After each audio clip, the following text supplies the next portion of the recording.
Good morning, afternoon, or evening. Welcome to All Things Social Security. I am Stephanie Joy, the attorney at Joy Disability. Welcome to the channel, and I hope you enjoy the video. Have a great day. Bye-bye. Good morning, afternoon, or evening. Hi, guys. I'm late to the game today. It is Sunday, April 19th, and this is not out before 12. My apologies. It was a rather busy week. Anyway, back in the saddle here. So we're talking about the week of, this is the Social Security Roundup for the week of April 13th. What a train wreck. Nope, April 14th, right? To Saturday, April 18th. So let's see what went on. There were probably a couple ball drops. We did have our live stream on Wednesday at 1 p.m. Eastern Standard as usual, but was a little under the weather. Not horrifically bad, not enough to not do the live stream, but I think I dropped a few other balls, just trying to keep up the other work obligations. So sorry, I don't mean to put you guys secondary. And it was oversight actually, because something could have gone out and it just wasn't done right. Okay, so we've got to the 18th. So let's see what we had going on. All right. So on the 14th, Monday, the question was, or one of the questions was, I wonder if I could do this. If I do that, will I see it better? Sorry, just checking out my eyeballs. This was uh the last, it looks like it was the last part, right? Oh my God, can't see much here. The last part of a series that came out of a live stream. And the topics that were covered in this were the short form versus the long form CDR, when a later CDR could actually change, I guess the date, some things regarding hearing format and attorney questioning, the workers' comp impact of SSDI was touched on, including the 80% offset rule that applies to workers' comp when it applies, not to every workers' comp case, something a little bit about supportive doctors and some claim strategies therein. The discussion is actually, we're now kind of summing it up and putting in the description. So you could see more there if you don't care to listen to the video, but I encourage you to listen to the video so you can help the channel. Much appreciated. Share, like, and what do they say? Share, like, and subscribe and comment. And always feel free to ask your questions. All right. So that was the 14th. This is really small. 15th, we went over again. Now this was part one of our joint session I had with disability representative Shanna Justice and myself. Shanna is a non-attorney rep and I am an attorney rep, as most of you know, and she and I see eye to eye on many things, and we enjoy having some dual sessions occasionally when both our schedules permit, particularly hers, really, because I tend to do this every Wednesday, but that doesn't mean she's free to do it all those Wednesdays. Okay, so on this particular day, and this is again the first part of the April 1st, April Fool's Day live Q&A. Go away, dog. Beat it. This concerned a few things. We discussed question 20 on the function report. I think that might have been the one where we did quite a bit of that. That might be the one where I had to put off a bunch of the function report questions for a very appreciated viewer. But we did do a different video so he could get it, he or she could get it separately. So we didn't take up all the live stream time addressing only her questions. Okay, so a bunch of stuff on the function report, particularly question 20. We discussed PTSD and panic attack limitations. We discussed how to describe sitting, standing, lifting, and walking. We discussed mental health symptoms on the SSA form, off-task behavior, and lying down during the day, why detail matters early in a claim, and the 2025 SSA waterfall chart discussion. As you know from a previous video, the SSA's waterfall chart came out for 2025, and it was pretty helpful to show that despite the influx of more cases, the award rates have not really declined. So that was good to hear. All right. So that was, when did we say that was? The 15th? Oops. Oopsie. 15th. God, I kind of keep scrolling. I'm sorry. Not in my normal layout here. The 17th. So that was, the 16th was, get to this. Oops. This is episode 2, same thing. So more shares, which was actually kind of helpful because, like I said, I was not feeling so great. And I had to focus on the mandatories with my clients who have to obviously take priority. This concerned discussing missing therapy records, which is really not good. Psychotherapy notes versus usable evidence. The iWatch TV function report trap. How to explain poor focus, because that can be a meaningful limitation for many people. And I will say particularly those over 50. those of you seeking a grid. And the question came up about, can I use notes during a phone hearing? Well, actually, I threw in the phone hearing. I think the question was in general, and most people don't have phone hearings. They have MS Teams hearings probably now, or maybe in persons. So we touched on that a little bit. Gave our different opinions because again, this is with Shanna and myself. So that was the 16th, 15th was Friday. So we had Red Friday. Now I'm calling it Red Friday, not just Friday, since it's always dedicated to Red Friday and our deployed military members who I so greatly appreciate. And I think everyone here does, and everyone else should if they don't. So these Fridays are always dedicated to them. And this one was about a Louisiana mom who was indicted over the alleged because she's not yet been convicted, guys. So I don't share her name in the video. The video share of the reporting of the Office of Inspector General report, but it was the alleged theft of her own children's benefits. Yeah. And I came back from Harrisburg on Saturday, and the Saturday video did not go out. So my apologies. So what I did was this morning, I popped out what would have been Saturdays. And that was, of course, it was episode 3 of the 12-parter from April 1st. This is with Shanna Justice again, and we discussed various things, including it was our mutual, oftentimes mutual opinion that we discuss, and sometimes we diverge slightly from each other because practitioners do that. When a disability lawyer should contact you during your case, why clients must report treatment updates to their lawyer if they have a lawyer. If they're pro se, they have to go right to the adjudicator. What hearing prep should look like, function report style hearing questions, and the SSDI insured status after approval. That called question and when that comes up. And I think that just had to do with that non-medical review. If you won your case medically, they got to double check that you were still insured during those, and that wasn't some typo that got you into the system. That's what I think that's mostly about. Might also be looking to see if you're a fleeing fugitive felon, because I don't think fugitives are allowed to collect their benefits. So anyway, guys, that was the week. It was a little crazy hectic for me, but you know what it was? It was actually a more sedate office housekeeping week. A little less stuff on the high-end strategy thinking stuff, just because you kind of have to be at the top of your game for that, which I generally am, except when the rare illness hits me. And it was, I think I'd mentioned it elsewhere. It was simply, I probably mentioned it last week's live stream, probably a self-perpetuated, instigated aggravation of what is probably going to be a chronic issue for me for the rest of my life, which many people have. It's very common, and it's where you can get gastritis from not keeping your food on the more bland side. I had just for future reference for those that weren't here a year and a half ago when I had an emergency gallbladder thing. I didn't know what it was. It was a middle of the night thing, and I had to have my gallbladder out, and there was massive inflammation in my duodenum. And then that subsequently led to 2 more emergency care visits, including the third one. This is all within a few weeks in September of 2024. The third one being when I was traveling out of state, trying to take care of my passed away in-laws' home as we kept traveling down there that year. And it was while I was down there, the third one, all within a week apart of each other from the original, resulted in a 3-day hospital stay in a state that is not my own, and more surgery for some somehow other forgotten or not seen stones, 13 of them to be, and this would be gallstones, I think, right? Or they were created after, like in the last couple of, I don't know. I personally think they didn't find them the first time because within a week I was feeling kind of crappy. And then that's when I went to the ER midstream up here, and they said, "Oh, you look fine. It'll go away. It'll just, yeah, the body's acclimating." And I'm like, holy moly. But anyway, and they're like, "Take those tramadols, take those opioids." I don't really want to.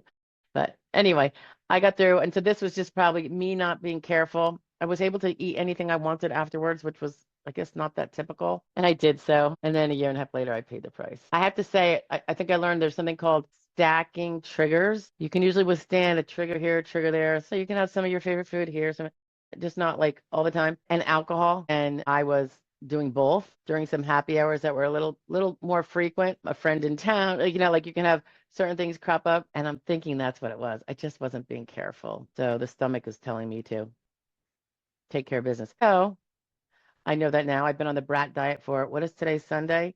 Since I guess technically since Tuesday night, late afternoon, when I decided this is not going well. Now, I knew the last time things started to not go well, I had to go to the ER. So I immediately jumped on my regime. I had the leftover prescription for the Tum Tum, tons of it. So I just jumped onto that and also did a little bratting, which is kind of a boring diet, but you know, you really didn't want anything else anyway. So I'm still doing that, but I'm just like now starting to add in, like today I had a cup of coffee, which I haven't had in a week. Might be why I had a little headache, not sure. And I used that mushroom coffee, the Rise coffee. I don't know if you guys ever tried it. There's a few different brands out there. This is just the one that we tried. It's something to get used to, but I did that whole Lent thing where I stopped using any sweetener in my coffee. So I'm like, if I can do that, I can do anything. So anyway, we'll see what happens. See how I feel later today.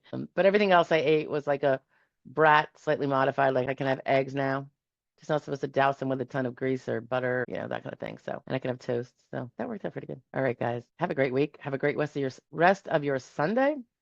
And I hope to see you visiting our 12 o'clock recorders as they greatly support this channel, which has a very specific mission some of you know about. And love it when you come to the Wednesdays live stream, 1 p.m. Eastern Standard Time, every Wednesday, unless notice has been given that I can't for some reason. And I love it. It's just so nice to mingle with everybody and see everybody else mingle.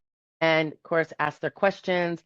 And then I like to share them after, so people that couldn't make the live stream can definitely catch up. And they can catch the stripped down version where all the pauses and, you know, when I'm scrolling for the next question, all that stuff stripped out of it so they're quicker. And that's what a lot of these subsets are, where the things I was mentioning, like we went over this, and this, that is literally like live questions in the chat that are coming out. And I try to do those in smaller segments because I know people don't necessarily want to go through a 1.5 hour or 2 hour recording and hope they hear something that is relevant to them. So I'm just trying to make it a little bit more ingestible. And now with the better descriptions in the description, you can actually see, I don't know, people would look at that, but they're going in there. They help me actually. So you can like kind of pick and choose. But I appreciate if you watch the dailies on that come out at 12 p.m. because again, it goes to the site, the channel, and that whole thing about the channel mission, which is coming along really good, really well. And the live streams are just great because I meet more people, and some do subscribe, and some do then become 12 o'clock viewers. And otherwise, I've met some really sweet friends that I interact with this day, people I've represented since and people that I don't. And it's kind of a blessing. It's really nice in this rather otherwise solo field I work in. So anyway, everybody have a wonderful Sunday. I hope you had a great last week, and I hope your next week is even better. And I wish everyone the best of health and the best with your claim or that of your loved one, and prayers that it all goes faster rather than slower for you, and it all works out in your favor, right? Thanks, guys. I'll talk to you later. Bye. It's still Sunday. Did you miss last week's Social Security Roundup? Not this week that you just heard, but the one prior to that, and want to catch up? I'm attaching it now. Have a great day. Bye. Good morning, afternoon, or evening. It is Sunday morning, and this is the Social Security Roundup for the week of the 6th. Would it be April 6th through April 11th? And just going to give you a little rundown on what we went over last week in case any of it tickles you and you want to know more about it. You'll know that one of these videos will have it. Okay? Hope you all had a great weekend and hope you have a peaceful and meaningful rest of your Sunday. But in the meantime, let's get to it. Give me 1 second. I'm just checking something. Okay. So on April 6th, Monday, this was a little ditty. It had been brought up by someone asking this question. I thought, you know, that's a really important topic. I think they brought it up in a post. So if you ask a question underneath a video, whether it pertains to that video or not, it really doesn't matter. I will see them all. I'm not as fast as I was, you know, a couple years ago getting to them, but I do get to them all. And you'll have some sort of acknowledgement that we saw it. Most of the time, there's going to be actually a written response. And sometimes it's the kind of question that's suitable for and helpful probably for many others. So I try to put those into a video. And then I try to share them with the person that had the question quicker than it's going to get published so that at least they get their answer. And I appreciate them asking the question. So I figure that's the least I can do. So in this case, it was about mental health claim and whether or not a very spotty, repeatedly transient kind of work history, but with a work history, just not one that shows stability, but there's frequent trying. And how would that come off in a claim? And I personally think it can be quite helpful in a claim. It's from the past, so it's before the person even applied, usually. So it's not like it's a current thing that someone's just doing now. And I won't get into it too much. You should watch the video if you think this is something in a little checkered past of a work history, particularly if it's checkered in the last 5 years, of course. There are ways that you could use that as one of the many crumbs to build the cake you're trying to build here to get to an award. So that one was something that I find really, really helpful when the shoe fits. It's not for every case, obviously. On Tuesday, April 7th, we talked about a few different things. This is a share from a few questions we had, and I wanted to share them. I believe this is from, I don't know what day, but it was published on Tuesday. And we went over the grid rules at 60, a little bit about fees, that would be attorney's fees, and then other little shares about case statuses and things of that nature. Oh, a little bit about CDR too. On the 8th, which was Happy Wednesday, my favorite day of the week. Why? Because of the live streams, and I have so much fun with you guys. Even when I'm tired, I have great fun with you guys. So I really appreciate everybody who comes to the 1 p.m. Eastern Standard Time live streams. Those that ask the questions, love it, love it, love it. I really appreciate it. And those that don't, but just listen or pop in and say hello, which I'll only know you're there if you put a little hi in a little hello in the chat. Even if you ask nothing else or say nothing else, it's really appreciated. It's a warm group of people, and I don't know, we just have a nice time getting through questions and hashing things out and things like that. So, but a video did come out that day, and that was a share from more SSDI strategies, which come from viewer questions. And probably the main point of this one was questions about what occurs after after the DDS says you're disabled, what then? And we go into that a little bit. There's plenty of other things. You can actually look in we're having a really robust set of descriptions of all the things most of the things that are in the video. So if you look at the description, when you click on the link, whether or not you play the video, the description is going to give you all of the topics we touched on in that segment. Okay, that was the 8th. And then we had the live stream, of course. I'm sorry, I'm scrolling up. There's a whole queue of things here that have not been published yet. On the 9th, so that was Thursday, we talked about how, being 50 will affect your case, whether CDR rules will affect you, things touching on that, and how about AI, artificial intelligence, and what impact may that have on the whole SSDI, SSI education. And of course, nobody knows for sure yet. There's certainly been nothing to be fearful about it, any indicator of that. So I think that's probably the main drive home point. Friday, the 10th, we had, fraud law review, which is also Red Friday for us here. Every Friday, put out the Friday fraud law review dedicated to our deployed military members who can't be home with their families like most of us can be. So that particular fraud law review involved a New Jersey tax preparer, and I'm originally from Jersey, my first 30 some odd years of my life. So I always, when I see it in one of the fraud reports by the OIG, I usually grab it. Anyway, a tax preparer, and this is really recent, like this week, was busted, or I'm trying to think if he was convicted or not. Yes, he was. Okay. He was in this very elaborate tax fraud scheme. And I think it also had to do with COVID relief funds as well. And it was to the tune of $170 million. And he did get a prison sentence. Imagine that. But anyway, it's kind of an interesting little share that they give us. They're kind of skeletal in descriptions, but they gave enough here, including the fellow's age. So if you're interested in seeing what this New Jersey tax preparer did to rip off the people, just go check that one out. That's the 10th. Where is my? It looks like the 11th is. I'm sorry, I can't really see this too well. It was. I'm scrolling, guys. Okay, the 11th. I believe this is the one that came out. My notes are a little sketchy here, although I didn't really prepare them. Someone else did, so don't blame me. This is a multi subject share that day, but the main focus was on how to protect your date last insured. And you all know how important that is when you're filing for Social Security disability, how to protect it when you're not working full time anymore. And also we touched on how to strengthen your proofs. So feel free to go check that out. Yep, there you go. That was the week, guys. I hope you're all having a great Sunday and have a really, really peaceful and meaningful day and a very safe and happy week. And I hope to see you Wednesday at the live stream at 1 p.m. Eastern Standard Time. We would be so fortunate to have you. And anyone who watches the 12 p.m. reports, pre-recorders that we put out, you're really helping the channel. I cannot tell you how much you're helping the channel. we are probably taking twice as many 1%, 5%ers as we were maybe after year two. So it helps us change that cap we have on these categories that have to have limitations to something greater than it is. So in a sense, we're picking up some of the slack from some of my colleagues that don't take them. So at least more people who should have an attorney, it would be helpful for them to have an attorney or a non-attorney rep, but to someone dedicated to trying to get their case as strong as it can be to get them to win, can have one despite the fact that their chances are always going to be a little bit more tenuous or a lot more tenuous than some of the other categories. So in any event, guys, have a great day. I will see you later. Don't be afraid to post a question in any of the comments below any of the videos, and I'll definitely get to it. All right. Have a great week. Bye-bye, guys.